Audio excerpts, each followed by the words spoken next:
అవని తన తప్పు తెలుసుకుని అనామికకు దగ్గరైనా అంజలి మనసులో మాత్రం కక్ష అలాగే ఉంది. అంజలి హాల్లో అటు ఇటు తిరుగుతూ తీవ్రమైన ఆలోచనలో మునిగిపోయింది. ఆమె ముఖంలో అసూయ స్పష్టంగా కనిపిస్తుంది. అనామిక అక్క, నన్ను అంతలా భయపెట్టి బంగారం దుకాణంలో నన్ను దొంగ అని నిలదీసావు కదా. నా చేతనే వాచ్ తిరిగి అవని అక్క ఇంట్లో పెట్టించావే. ఈరోజు నువ్వు అందరి ముందు దేవతవయ్యావు. నేను మాత్రం భయంతో సచ్చాను. నన్ను ఇంతలా ఇబ్బంది పెట్టిన నిన్ను నేను వదిలిపెట్టను. నీకెలాగైనా బుద్ధి చెప్పాలి. నీకు దక్కుతున్న ఈ మంచి పేరుని నాశనం చెయ్యాలి. నీకున్న ఈ టైలరింగ్ ఉపాధిని దెబ్బతీస్తే తప్ప నీ పొగరు అనగదు. అదే సమయంలో అనామిక ఇంటికి పాఠశాల కమిటీ మెంబర్ వెంకట్రావు గారు వచ్చారు. అనామిక ఆయన్ని ఎంతో మర్యాదగా ఆహ్వానించింది. నమస్కారం అనామిక గారు.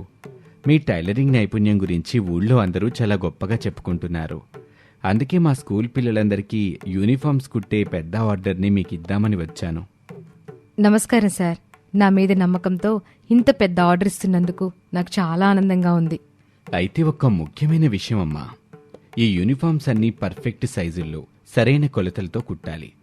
ఎక్కడ చిన్న తేడా వచ్చినా మేము ఈ ఆర్డర్ తీసుకోం. పైగా ₹1 కూడా మీకు ఇవ్వం. ఇది మా కమిటీ నిర్ణయం. దీనికి మీరు ఒప్పుకుంటేనే క్లాత్ కొనుగోలు చేయడానికి అడ్వాన్స్ డబ్బులు ఇస్తాం. అలాగే సార్, నేను ప్రాణం పెట్టి కుడతాను. నా పనిలో ఎక్కడా చిన్న పొరపాటు కూడా జరగనివ్వను.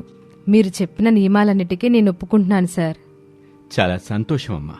ఇదిగోండి క్లాత్ కొనుగోలు చేయటానికి కావాల్సిన డబ్బులు. మేమిచ్చిన కొలతల ప్రకారం 1 వారంలో యూనిఫామ్స్ అన్నీ సిద్ధం చేసి మాకు డెలివరీ చెయ్యాలి. వెంకట్రావు గారు డబ్బులిచ్చి వెళ్లారు. అనామిక వెంటనే మార్కెట్కు వెళ్లి నాణ్యమైన యూనిఫామ్ క్లాత్ని కొనుగోలు చేసి ఇంటికి తెచ్చుకుంది.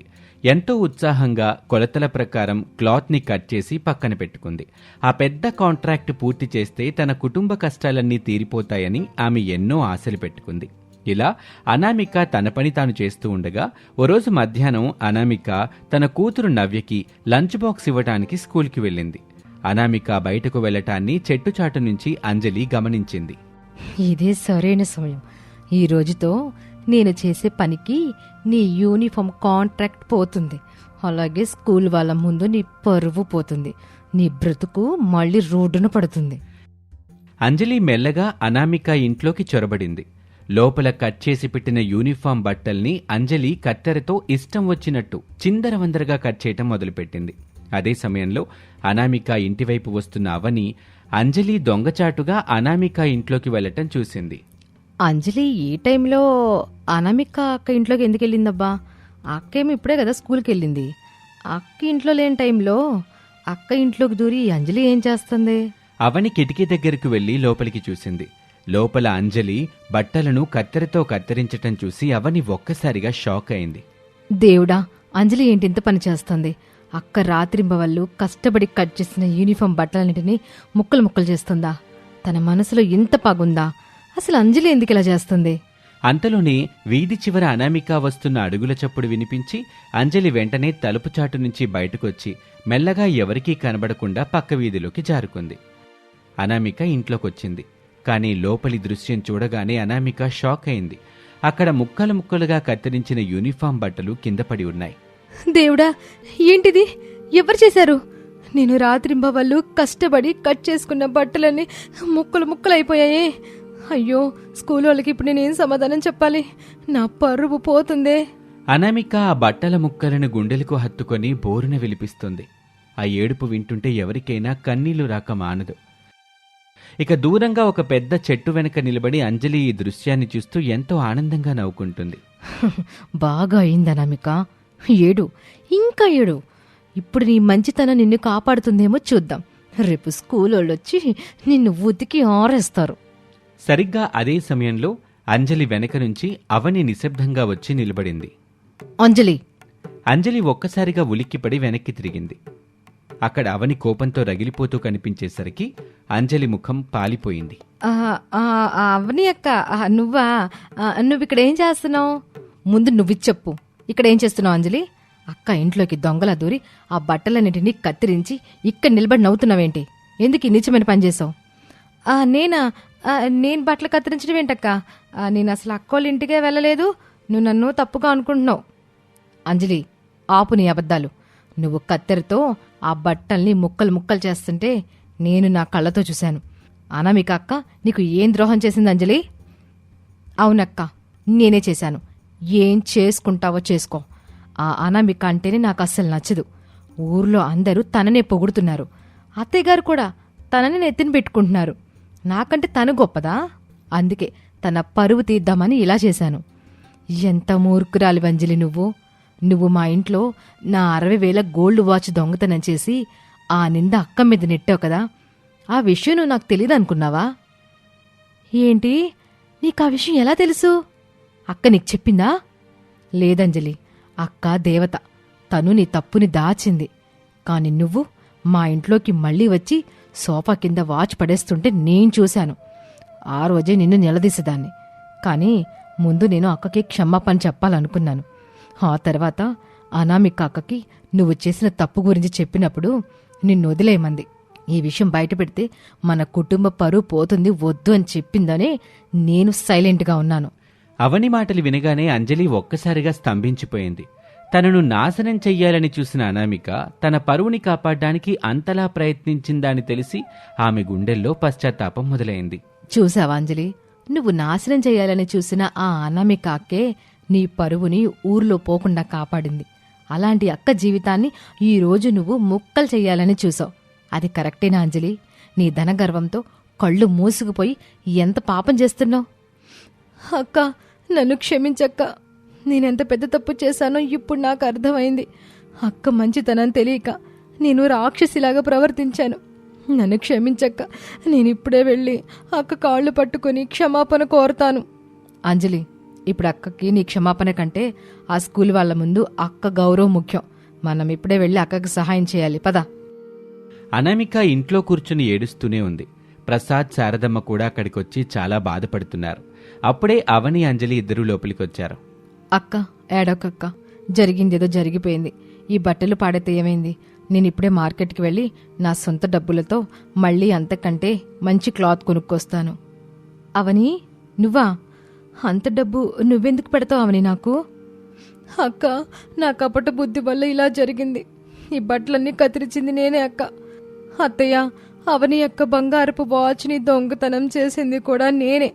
నువ్వు నన్ను కాపాడినా నేను మాత్రం నీకు ద్రోహం చేశానక్క. నన్ను క్షమించక్క.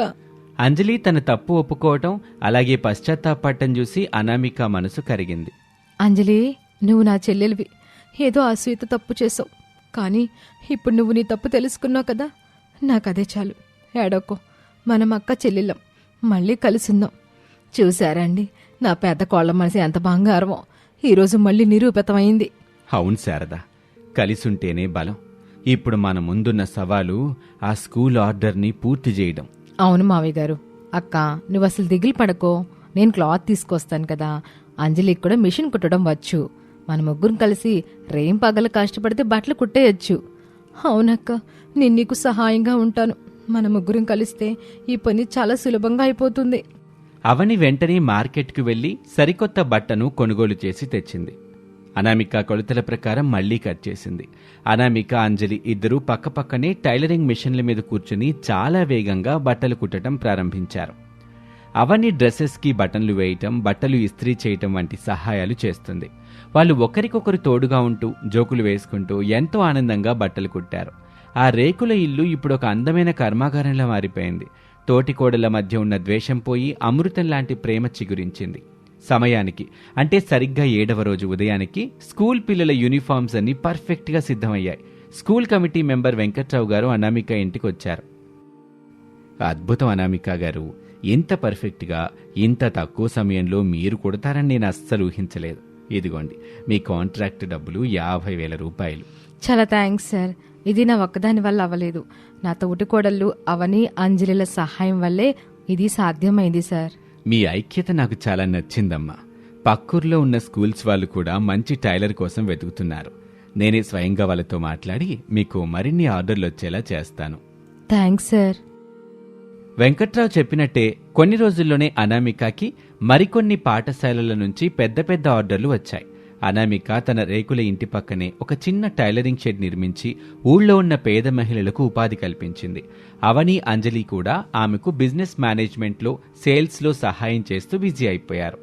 అనామిక ఇప్పుడు ఒక సామాన్య కోడలి నుంచి ఒక విజయవంతమైన బిజినెస్ ఉమెన్గా ఎదిగింది. కొన్ని నెలలు గడిచాయి.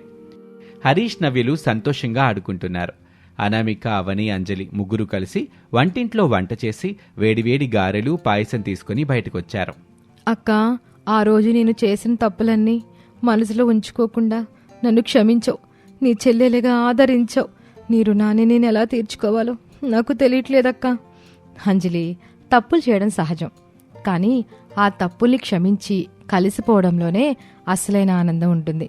ఆ రోజు నువ్వు నాకు కుట్టడంలో సహాయం చేయకపోతే నేను ఇంత పెద్ద స్థాయికి వచ్చేదాన్ని కాదు కదా. ఏదైతే ఏంటి, మనం ఈరోజు ముగ్గురం ఒకటయ్యాం. నాకదే చాలు. అవునక్క, డబ్బు కంటే కుటుంబ ప్రేమే గొప్పదని మాకు అర్థమైంది. అవునమ్మా, నా ముగ్గురు కోడల్లో ఎటా లక్ష్మి, పార్వతి, సరస్వతుల్లా కలిసి ఉంటే మాకెంతకంటే ఏం కావాలి. నా పెద్ద కోళ్ళ అనామిక ఈ ఇంటికి వచ్చిన రోజే నేను చెప్పా, అనామిక మా ఇంటికి మహాలక్ష్మి అని. అవును శారదా, ఆస్తి పంపకాలు మనల్ని విడదీసినా మన పెద్ద కోడలి మంచితనం మనల్ని మళ్లీ ఒక్కటి చేసింది. ఒక సామాన్య మధ్యతరగతి పెద్ద కోడలు తన ఓర్పుతో, ప్రేమతో ఒక విచ్ఛిన్నం కాబోతున్న కుటుంబాన్ని నిలబెట్టింది.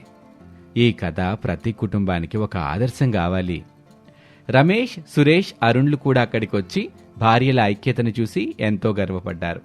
పగా, ద్వేషం ఉన్న చోట కన్నీళ్లే మిగులుతాయి, కానీ ప్రేమ, ఓర్పు ఉన్న చోట స్వర్గమే వెలుస్తుంది అని ఈ కథ మనకి నిరూపిస్తుంది.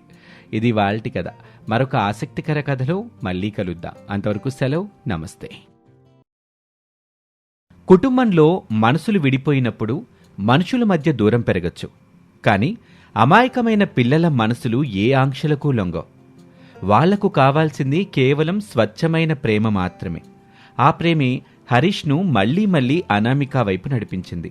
కానీ ఆ ప్రేమే అనామిక జీవితంలో ఒక పెద్ద తుఫాన్ని తీసుకొస్తుందని, తోటికోడళ్ల కుట్రలు ఆమెను నిలువునా దొంగగా నిలబెడతాయని ఆమె ఊహించలేకపోయింది.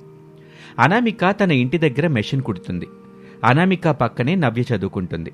అప్పుడే వీధి వైపు అటు ఇటు చూస్తూ ఎవ్వరికీ కనబడకుండా చాలా జాగ్రత్తగా అడుగులు వేస్తూ హరీష్ వచ్చాడు. హరీష్ మెల్లగా పరిగెత్తుకుంటూ వచ్చి అనామిక వెనక నుంచి కళ్ళు మూస్తూ, పెద్దమ్మా, నేనెవరో చెప్పుకో చూద్దాం. అమ్మో, ఈ చేతులెవరో నాకు తెలియదా ఏంటి? నా బంగారు తండ్రి హరీష్ చేతులివి. హరీష్ అన్నయ్యా. నాన్న హరీష్, నువ్వు మీ అమ్మకి తెలియకుండా వచ్చావా? మళ్ళీ ఆవిడ చూస్తే గొడవ పడుతుంది కదా నాన్న. పెద్దమ్మ, ఇంట్లో అమ్మ లేదు. నాకేమో ఆకలిగా ఉంది. అమ్మ ఉదయం కొంచెం టొమాటో కూరతో తినిపించింది. ఆ కూరేమో అస్సలు బాలేదు. నాకు పప్పన్నం కావాలి పెద్దమ్మ, ప్లీజ్ తినిపించవు. ఆ మాటకి అనామిక కళ్ళల్లో నీళ్లు తిరుగుతాయి. అయ్యో నా చిన్ని తండ్రి, ఎంత ఆకలిగా ఉందో నీకు. ఉండు, పెద్దమ్మ ఇప్పుడే నీకు వేడివేడిగా అన్నం, పాలకూర పప్పుతో అన్నం పట్టుకొస్తుంది. అనామిక వెంటనే లోపలికి వెళ్లి వేడివేడి అన్నంలో నెయ్యి, పప్పు కలిపి ముద్దలు చేసి తెచ్చింది. హరీష్, నవ్యలను పక్కపక్కనే కూర్చోబెట్టి ఇద్దరికీ ఎంతో ప్రేమగా తినిపించసాగింది. అబ్బా పెద్దమ్మ, పాలకూర పప్పు కర్రీ ఎంత బాగుంది. రోజు నువ్వే నాకు అన్నం తినిపిస్తే ఎంత బాగుంటుందో. అలాగే పెడతాను నాన్న. నువ్వెప్పుడు ఆకలిగా ఉన్నా సరే ఈ పెద్దమ్మ దగ్గరకు వచ్చే, కానీ మీ అమ్మతో మాత్రం చెప్పి రావాలి, సరేనా? అమ్మతో చెబితే నన్ను అస్సలు రానివ్వదు పెద్దమ్మ. నీ దగ్గరికి వెళ్తానని అమ్మతో చెప్తే నన్ను తిడుతూనే ఉంటుంది. అన్నం తిన్న తర్వాత హరీష్కి నిద్రొస్తుంది. దాంతో అనామిక ఒళ్ళోనే తలపెట్టి నిద్రపోయాడు హరీషు. మరోవైపు అవని తన ఇంటికొచ్చింది. ఇంట్లో చూస్తే హరీష్ ఎక్కడా కనిపించలేదు. ఆమెకు కంగారు, కోపం ఒకేసారి వచ్చాయి. వీడెక్కడికి పోయాడు? స్కూల్ నుంచి వచ్చే టైం అయిపోయింది కదా. ఇంట్లో లేడేంటి? ఆ అరుణ్ ఇంట్లో ఉన్నాడా, లేదా ఆ ముసలాళ్ళ పాత ఇంట్లో ఉన్నాడా? అవని వెంటనే విసుగ్గా నడుచుకుంటూ ప్రసాద్, శారదమ్మల పాత పెంకుటింటికి వెళ్ళింది. శారదమ్మ వంటింట్లో ఏదో పని చేసుకుంటుంది.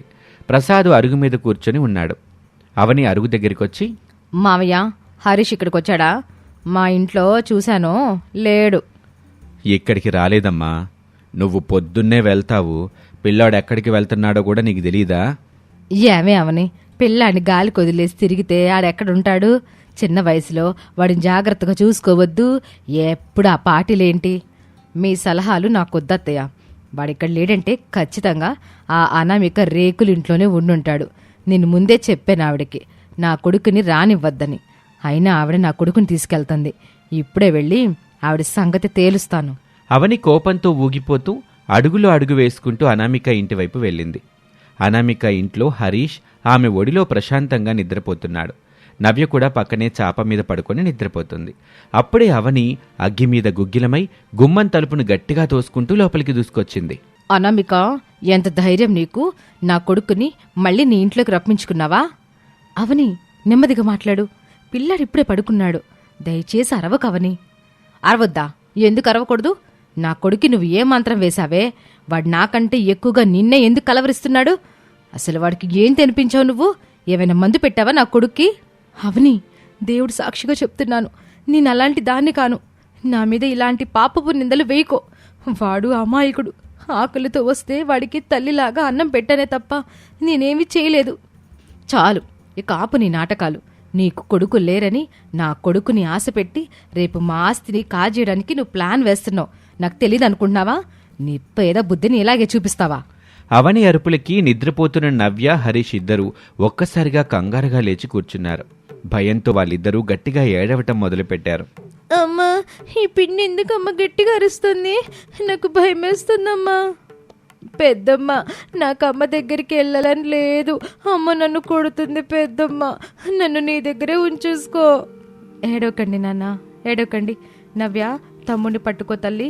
అవని, చూడు నీ అరుపులకి పిల్లలంతలా భయపడుతున్నారు.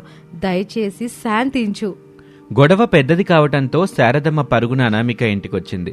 పిల్లలు ఏడవటం, అవని అరుస్తూ ఉండటం చూసి శారదమ్మకు చాలా కోపమొచ్చింది. ఏమే అవని, ఏంటి రచ్చ? ఎందుకు పిల్లల్ని అట్ట భయపెడుతున్నావు? అనామిక ఏం తప్పు చేసింది? ఆడ ఆకలితో వచ్చాడు, అన్నం పెట్టి పడుకోబెట్టింది. నువ్వు చూసి ఇట్ట గొడవ చేస్తావేంటి? అత్తయ్య, ఇది మాకు సంబంధించిన విషయం. ఇందులో మీరు తలదూర్చకండి. ముసలాళ్ళ ఉండడం నేర్చుకోండి. మా ఇంట్లో ఏం జరగాలో, నా కొడుకుని ఎలా పెంచుకోవాలో నాకు తెలుసు. మీరు మీ హద్దుల్లో ఉండండి. ఏవన్నావని నన్ను మొసలుదాన్నంటావా? పైగా హద్దుల్లో ఉండమంటావా? ఎంత పొగరే నీకు! డబ్బుందన్న అహంకారంతో నీ కళ్ళు నెత్తికెక్కాయా? అవని హరీష్ చేయి పట్టుకుని గట్టిగా గుంజుకుంటూ, అవును, నాకు డబ్బుంది, పొగరు ఉంది. హరీష్, నడువింటికి. ఇంకోసారి ఈ రేకులింటికొచ్చావో నీ కాళ్ళు విరగ్గొట్టేస్తాను. అవని హరీష్ని గట్టిగా ఈడ్చుకుంటూ అక్కడి నుంచి వెళ్ళిపోయింది. శారదమ్మ కళ్ళల్లో నీళ్లతో అనామికాని చూసింది. అనామిక విలవిల్లాడుతూ అలా కూర్చుండిపోయింది. అవని హరీష్ని ఇంటికి తీసుకెళ్లి గదిలోకి తోసి గట్టిగా బెదిరించింది. ఒరే హరీష్, నా మాటలు జాగ్రత్తగా విను. ఇంకొక్కసారి నువ్వు ఆ అనామిక ఇంటివైపు వెళ్ళావో నీ వీపు విమానం మొత మోగిచ్చేస్తాను. నిన్ను స్కూల్కి కూడా పంపించకుండా ఇంట్లోనే బంధిస్తాను. జాగ్రత్త. అవని మాటలకి హరీష్ భయంతో గజగజ వణికిపోయాడు. వాడేడుస్తూ మంచం మీద ఒక మూల కూర్చుండిపోయాడు. అవని అన్న మాటలు, ఆమె చూపించిన కోపం వాడి మనసుని తీవ్రంగా గాయపరిచాయి. ఓ రోజు రాత్రి హరీష్ భయంతో వణుకుతూ పడుకున్నాడు. అర్ధరాత్రి దాటాక వాడికి విపరీతమైన జ్వరం వచ్చింది. ఒళ్లంతా నిప్పులా కాలిపోతుంది. ఉదయం అవని లేచి చూసేసరికి హరీష్ జ్వరంతో వణుకుతున్నాడు. అవని కంగారుగా వాడి తలమీద చేయి పెట్టింది. అమ్మో, ఒళ్ళింటి వేడిగా ఉంది. రే హరీష్, లే నాన్న, కొంచెం అన్నం తింటే టానిక్ వేస్తాను. అవని కొంచెం అన్నం కలిపి హరీష్ నోటి దగ్గరకు తీసుకెళ్ళింది. నాకు అన్నం వద్దు మమ్మీ, నా నోరంతా చేదుగా ఉంది. నేను అన్నం తినలేను. జ్వరం వస్తే అన్నం తినవా? నిమ్ముండితనం తగలడా. సరే ఉండు, నీకు సిరప్ వేస్తాను అని బలవంతంగా హరీష్ నోరు తెరిచి జ్వరం సిరప్ నోట్లో పోసింది. వాడు దాన్ని మింగలేక ఊసేశాడు. అవని గట్టిగా తిట్టి మళ్లీ పడుకోబెట్టింది. మరుసటి రోజు ఉదయం కూడా హరీష్కి జ్వరం తగ్గలేదు. వాడు చాలా నీరసంగా పడుకున్నాడు. అవని మళ్లీ వాడికొక టానిక్ వేసి పడుకోబెట్టింది. కానీ జ్వరం మాత్రం అస్సలు తగ్గట్లేదు. హరీష్కి జ్వరం వచ్చిన విషయం అనామికకి తెలిసింది. అవని ఇంట్లో లేని సమయం చూసుకొని కంగారుగా అవని ఇంటివైపు వెళ్ళింది అనామిక. తలుపు కొంచెం తెరిచుండటంతో మెల్లగా లోపలికి వెళ్లి హరీష్ పడుకున్న గదిలోకి వెళ్ళింది. అనామిక కన్నీళ్లతో హరీష్ పక్కన కూర్చొని వాడి నుదుటి మీద చెయ్యి వేస్తూ, నానా, హరీష్, నా బంగారు తండ్రి, పెద్దమ్మనొచ్చాన్రా. పెద్దమ్మ, నువ్వొచ్చావా? నాకు చాలా భయంగా ఉంది పెద్దమ్మ. అమ్మ నన్ను కొడుతుంది, జ్వరం వస్తే తిడుతుంది. ఏడవకు నాన్న, పెద్దమ్మ నేనున్నాను కదా, నీకు జ్వరం త్వరగా తగ్గిపోతుంది. అమ్మ నీ మంచి కోసమే చెప్తుంది కానీ కొట్టదురా. నువ్వు భయపడకు. అనామిక తెచ్చిన పండ్ల రసాన్ని హరీష్కి ఎంతో ప్రేమగా తాగించింది. ఆ చల్లదనానికి హరీష్కి కొంచెం ప్రాణం లేచొచ్చినట్టయింది. నానా, అమ్మొచ్చే టైం అవుతుంది, నేను వెళ్తాను, నువ్వు భయపడకుండా పడుకో, సరేనా? సరే పెద్దమ్మా. అనామిక మెల్లగా గదిలో నుంచి బయటకొచ్చి హాల్లో నుంచి గేటు వైపు నడిచింది. సరిగ్గా అదే సమయంలో అంజలి అటుగా వెళ్తూ అనామిక అవని ఇంట్లో నుంచి దొంగచాటుగా బయటకు రావటం చూసింది. ఓహో, అనామిక అక్క దొంగచాటుగా అవని ఇంట్లో నుంచి వెళ్తుందా? అయితే నాకు ఒక అద్భుతమైన ప్లాన్ తట్టింది. అవని ఇంట్లో హాల్లో ఒక ఖరీదైన బంగారు రంగు వాచ్ ఉంటుంది కదా, దాన్ని నేను ఇప్పుడు దొంగతనం చేస్తే ఆ నింద మొత్తం అనామిక అక్క మీదకి నెట్టేయొచ్చు. నాకు ఆ వాచ్ దొక్కుతుంది, వీళ్ళ గొడవ ఇంకా పెద్దదవుతుంది. అంజలి అనుకున్నదే తడవుగా అనామిక వెళ్లిపోయాక మెల్లగా అవని ఇంట్లోకి అడుగుపెట్టింది. హరీష్ గదిలో నిద్రపోతున్నాడు.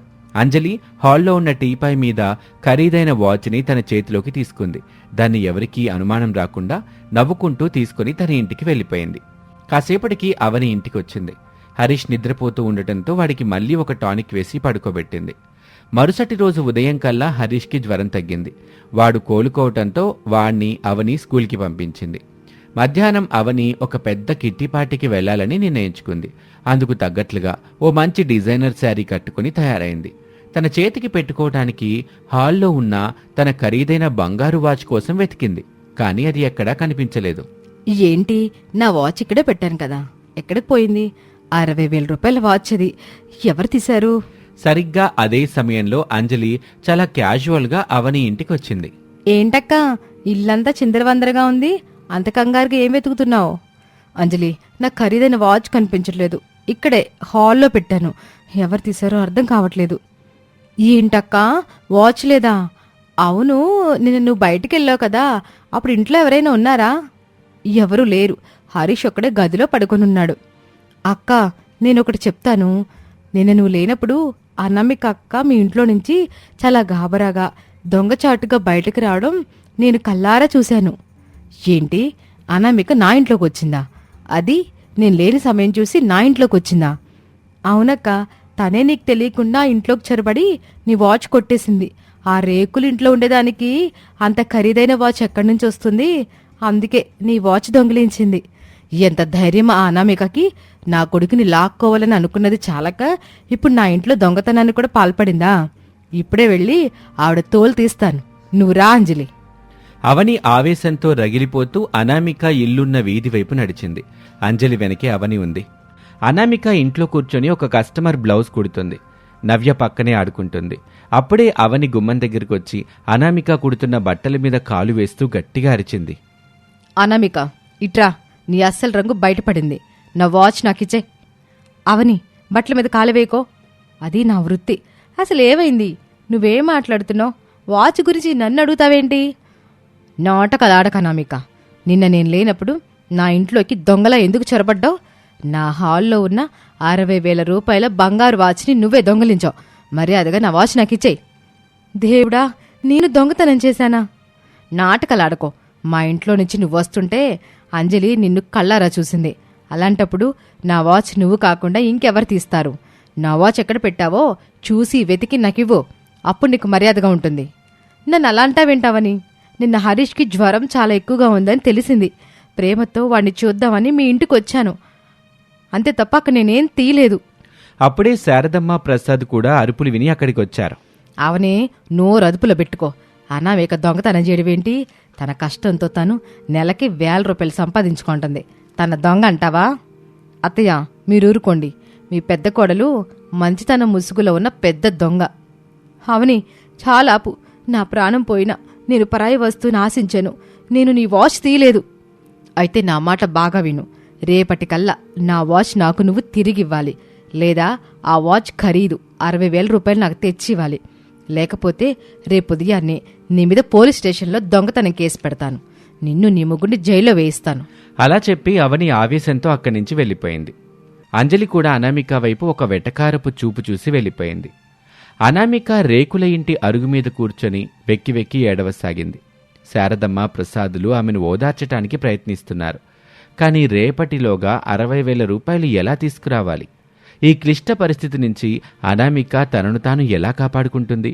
అంజలి చేసిన ఈ కుట్రని అనామిక ఎలా బయటపెడుతుంది? ఈ ఆసక్తికరమైన విషయాలన్నీ తదుపరి ఎపిసోడ్లో తెలుసుకుందాం. ఇది వాల్టి కథ. మరొక ఆసక్తికర కథలో మళ్ళీ కలుద్దాం. అంతవరకు సెలవు. నమస్తే.